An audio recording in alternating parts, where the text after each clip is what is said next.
3 महीने का वेटिंग है, लेकिन आप ब्रोकर को कहिए आपको शाम का जो है कंफर्म करा देगा।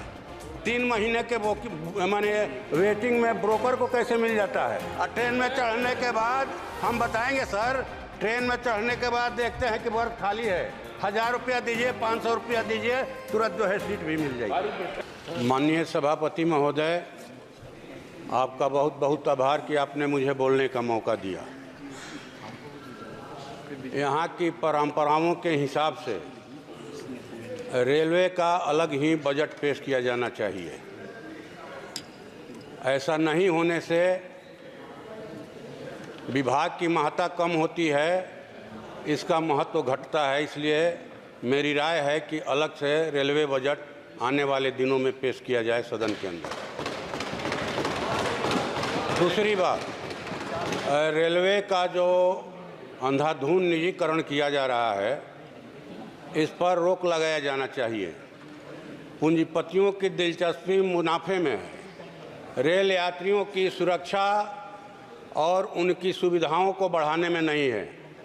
महोदय, हम लोग पिछले दिनों से देख रहे हैं कि जो जनरल बोगियां हैं उनको कम किया जा रहा है। जनरल बोगियां 12-12 की तादाद में होती थी, लेकिन उनको कम किया जा रहा है। और आपको कटिहार से, मुजफ्फरपुर से, पटना से रेलों में माने कहा जाए कि भेड़ बकरियों की तरह माने ठूस ठूस करके यात्री जो है सफ़र कर रहे हैं। तो इस पर रोक लगे, रेलवे की जनरल बोगियों को बढ़ाया जाए और सुरक्षा के उपाय किए जाएं, यात्रियों की सुविधाएं बढ़ाई जाएं। 3-3 महीने की वेटिंग मिलती है महोदय, 3-3 महीने की रेलवे में। दावे बहुत बड़े बड़े किए जा रहे हैं, विकास के बजट बढ़ गया, लेकिन उस बढ़े हुए बजट का क्या फ़ायदा जब आम आदमी भेड़ बकरी की तरह जो है यात्रा करे? ये इसका क्या फ़ायदा महोदय? इसलिए हम तो कहते हैं कि हम लोग तो देखे हैं, हम जब जनरल बगी में भी सफ़र किए हैं हम लोग, कि 3 महीने का वेटिंग है, लेकिन आप ब्रोकर को कहिए आपको शाम का जो है कंफर्म करा देगा। 3 महीने के माने वेटिंग में ब्रोकर को कैसे मिल जाता है?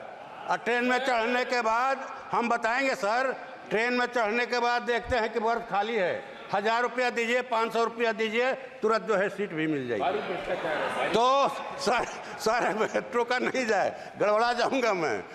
ये हम लोग देख रहे हैं। तो मुझे लगता है कि सर इस पर सरकार को, विभाग को सख्ती से ध्यान देने की ज़रूरत है। ये लाइफ लाइन है तो किसकी लाइफ लाइन? एलीट क्लास की लाइफ लाइन कि आम आदमी की लाइफ लाइन? आम आदमी की लाइफ लाइन बनाइए रेलवे को, उनकी सुविधाएं बढ़ाइए, उनकी सुरक्षा बढ़ाइए, ये होगा। और मैं समझता हूं कि निजीकरण पर रोक लगेगा तभी नौकरियां भी मिलेंगी। जो रेलवे विभाग में रिक्त पद हैं उनको सरकार जल्दी से जल्दी भरे, ये हम लोग मांग करते हैं आपके माध्यम से सरकार से।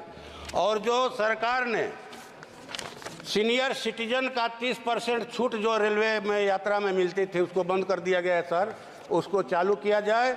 और जो ट्रैक मेंटेनर जो हैं उनको, उनका जो है 4200 रुपया ग्रेड पे तक पदोन्नति किया जाए। और जो गेटमैन हैं उनका ड्यूटी का आवर 8 घंटा किया जाए सर। ये हम लोग आपके माध्यम से सरकार से मांग करते हैं।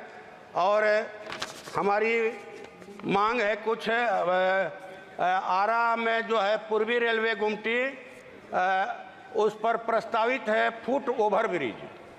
52 गांव का तापा है संदेश ब्लॉक में, और गोढ़ना रोड है, ये मिल रोड है। वहां के व्यापारी मैंने कहिए कि बंद हो जाने से गुमटी भारी परेशानी में है, बैठकर दुकानों पर माछी मारते हैं, उनकी दुकानें बंद होने के कगार पर हैं। ये प्रस्तावित है ओवर ब्रिज, इसलिए आपके माध्यम से सरकार से मांग करते हैं कि जल्द से जल्द उसको शुरू किया जाए।